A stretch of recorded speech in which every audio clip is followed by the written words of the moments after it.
Welcome back to the Resolution Room. This is a space where we slow down the moment before reaction and take a closer look at what's really driving conflict beneath the surface. Each episode invites you into conversations that challenge assumptions, expand perspective, and offer practical ways to move through tension with more clarity and intention. Whether you're navigating conflict in your relationships, your work, or within yourself, you're in the right place. Let's step into the room. All right, Helene, can you please introduce yourself? Sure. My name is Helene Rose. I am the founder of Be Brilliant Network. We are a community and online school with our mission being to awaken brilliance within every being through experiential learning, healing, and conscious connection. I'm also a coach and a professional speaker, and my topics are around conscious communication, authentic relating, and inspiration. Amazing. Thank you so much for taking the time to talk with us today. I'm really excited to dive deeper into your experiences. Oh, me too. Thank you so much for having me. Of course, of course. So, when people hear your name or experience your work, what do you hope they feel first before they even understand anything intellectually about what you do? Oh, I love that question. It's really important to me to lead with my heart. And what people tell me mostly is that they can just feel a sense of authenticity from me, that I'm coming from this place of service and wanting to support people to live their best lives. So I think that really the work that I bring into the world represents that. We're all meant to really live our brightest, best selves, our most authentic selves to fulfill our purpose for being here.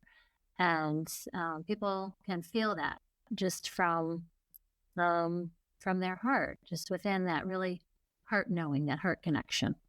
I love that. And so, just tell me a little bit about how you even got here. Like, how did you decide to start your own company and why this? How did we get here? Yeah. Well, it's kind of an interesting story because I actually wanted to be a school principal.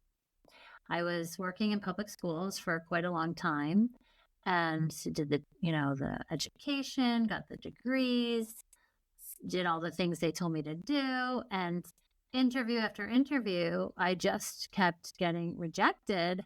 And I had to really look within myself. What is my purpose? What is my deeper purpose? What really fulfills me on a soul level? And I kind of use that rejection as an opportunity to reflect and to look more deeply within myself and say, what am I meant to do? And so I decided to start my own school. Be Brilliant Network really is a school. I'm bringing teachers and facilitators together, counselors, coaches, way showers to facilitate these transformational practices.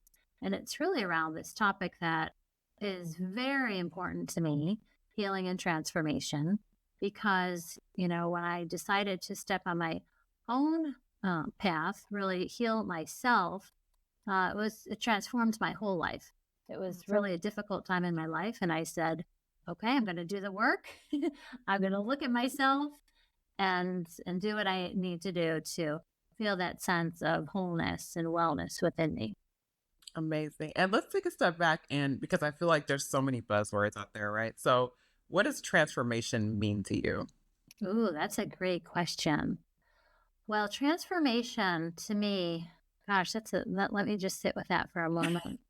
Um, so, part of this human experience is that we have these feelings, these emotions, these sensations, these thoughts that limit us.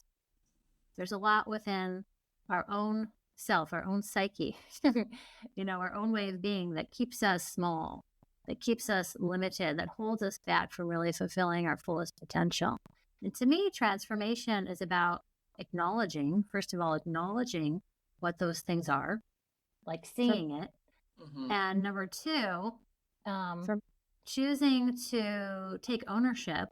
Ooh, there's something within me that's causing this feeling, that's causing this reaction. And then choosing to allow that experience to help us shift and transform and release. It's really about a release and a shift from within that we can, change something in order to let it go. I talk about release the blocks to your brilliance. We've all got them, right? Those things that get in the way. And we just see it and we let it go and we transform. We literally shine brighter.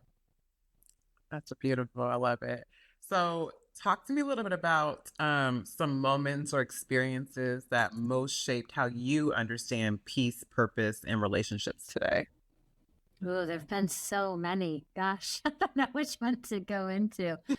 I'd say first and foremost, motherhood.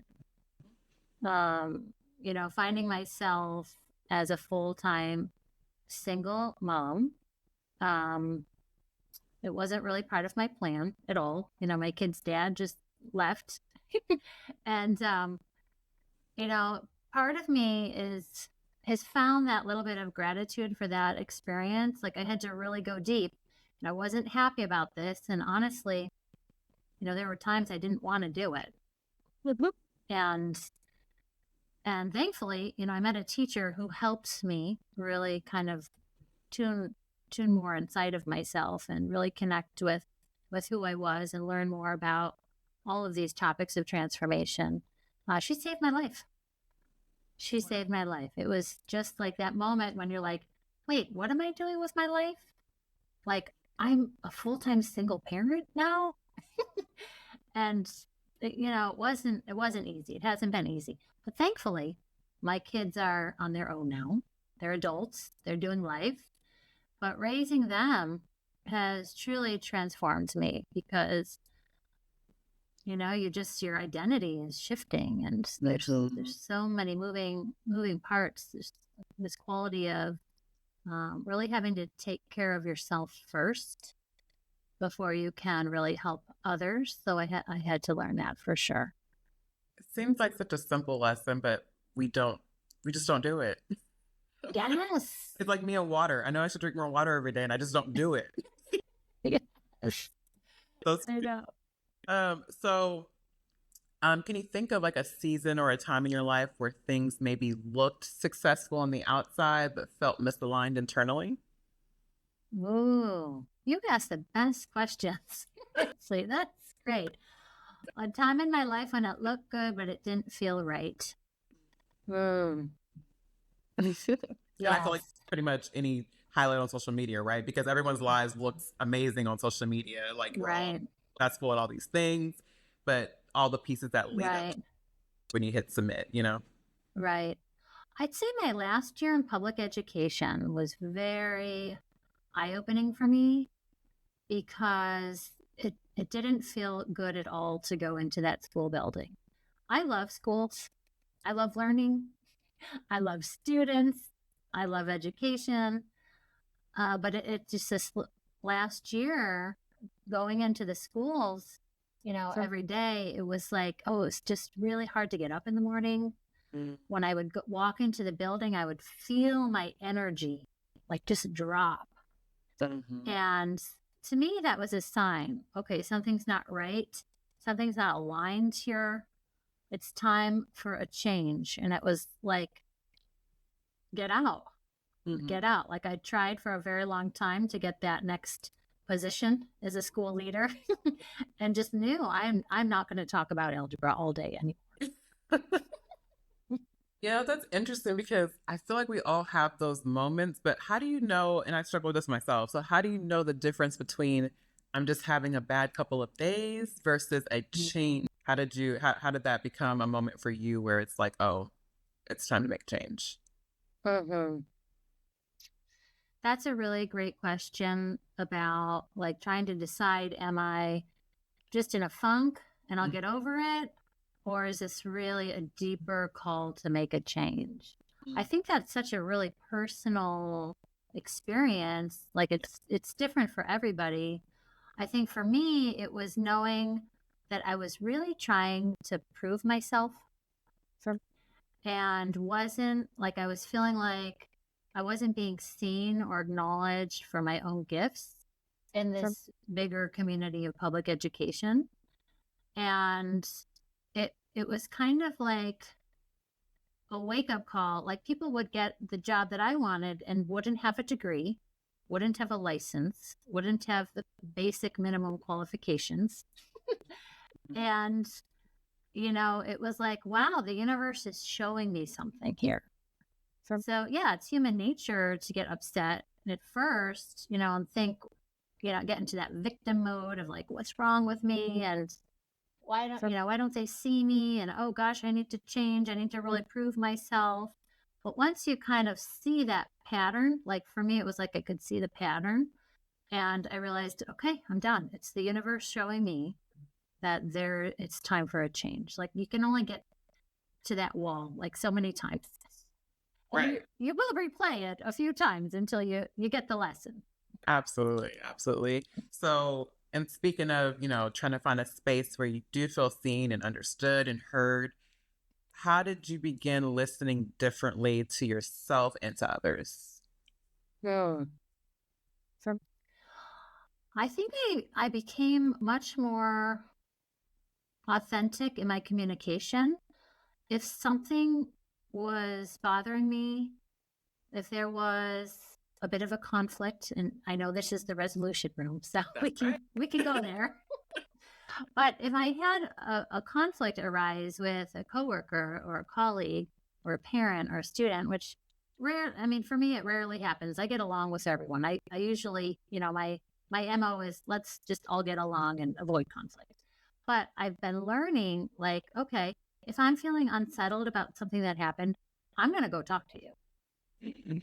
I'm going to go talk to you. So that last year, I had quite a few conversations that surprised me and probably surprised other people as well. I had no problem bringing up my feelings about things, bringing up the things that I noticed occurring or the actions that just felt really unsettling. And so earlier we were talking a little bit about relationships with self, others, and work. So why start with self? That relationship with the self is everything. It's absolutely everything. Because that's where the power is. That's where your personal power lies, within yourself. If you don't have a relationship with yourself, you can't have a authentic relationship with anybody else. Honestly, and that's one of the things that I teach in my classes, in my groups, in my workshops, is how to nurture that relationship with yourself. It's like being your own best friend. Like you would go spend an hour with your best friend. Let's have coffee. Let's have dinner.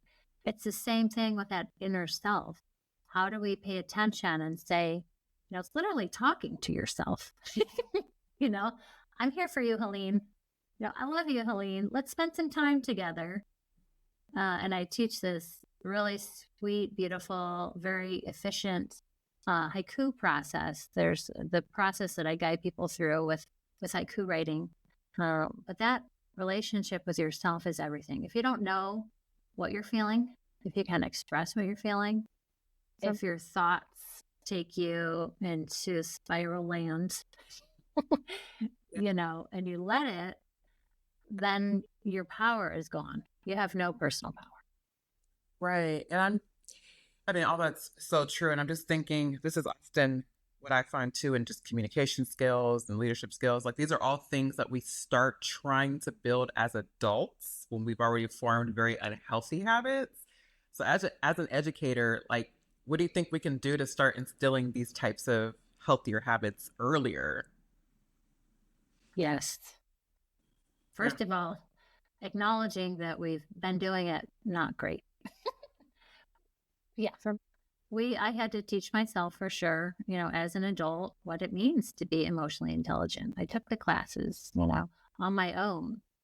And really that's the suffering and the pain that we see in the world is really a result of not being emotionally intelligent, not having that personal self-connection.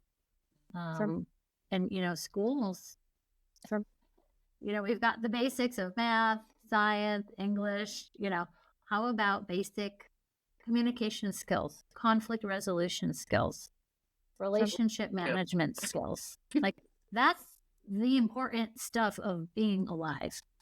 Yes, I agree. It's such a tricky thing to navigate because, I've done a lot of needs assessments and for different school districts and educators at all levels, and even students, talking to them. When you ask most high school students who are getting ready to graduate what they wish they knew, they always name those life skills. I have no idea how to open a bank account. I have no idea how to network. I have no idea how to do these things that I'm supposed to know how to do now that I'm a quote unquote adult.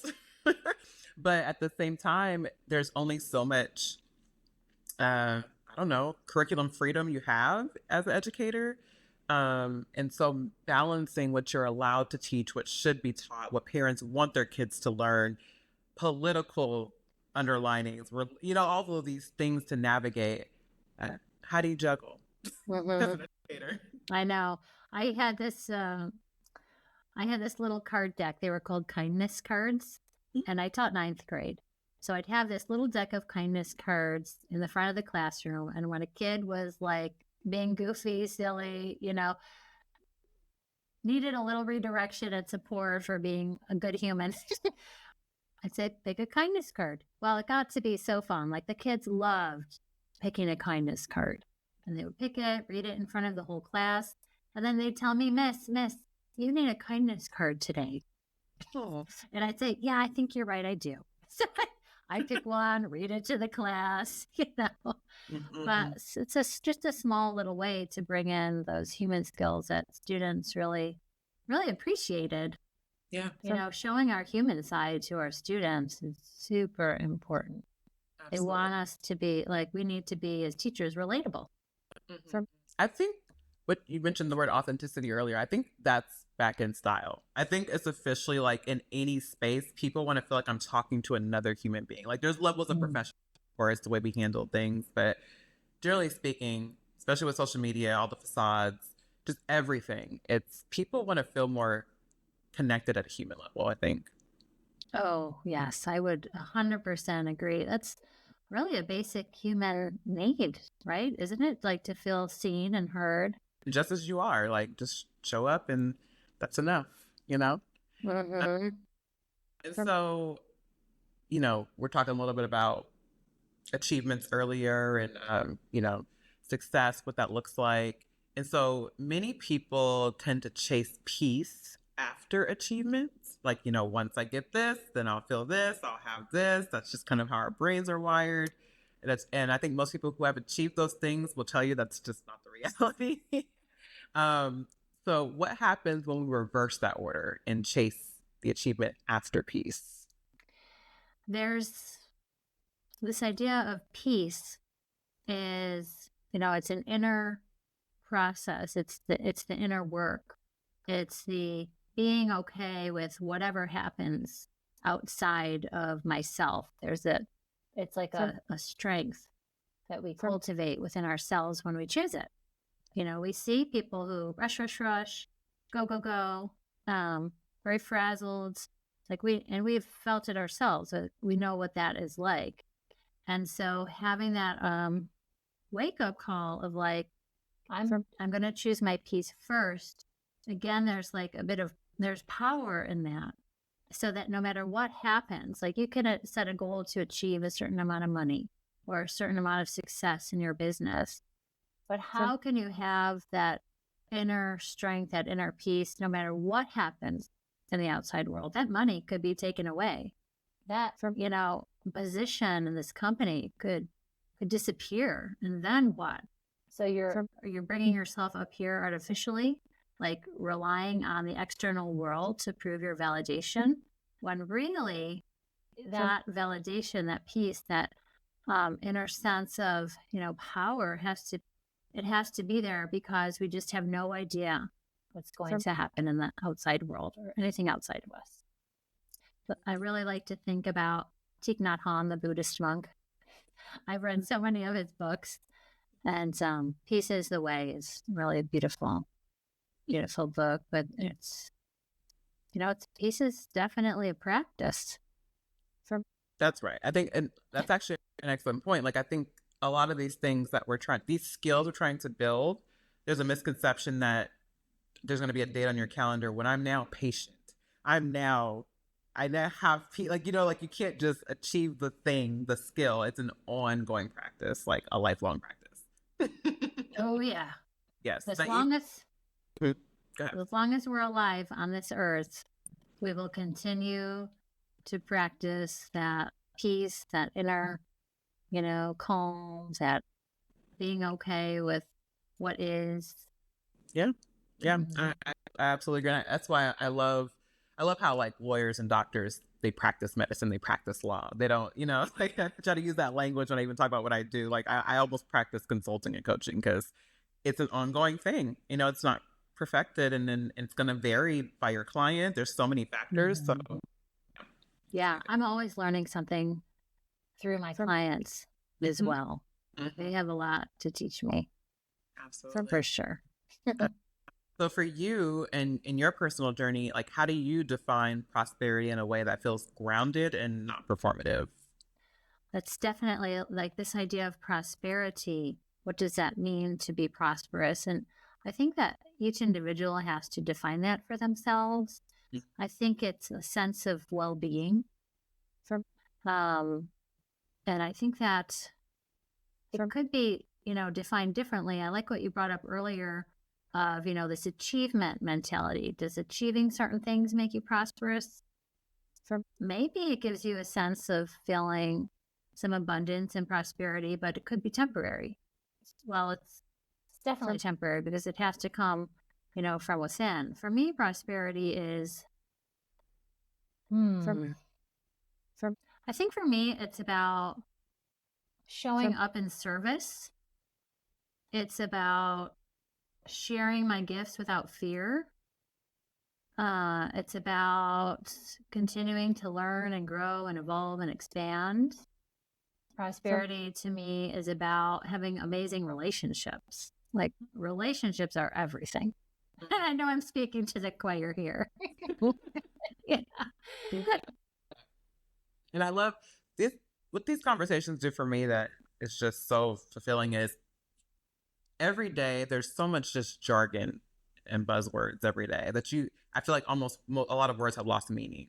So when we take a step back just to pause and think about what even these things mean to us before we start tossing them around, I think it just helps us feel a little more grounded and aligned, right?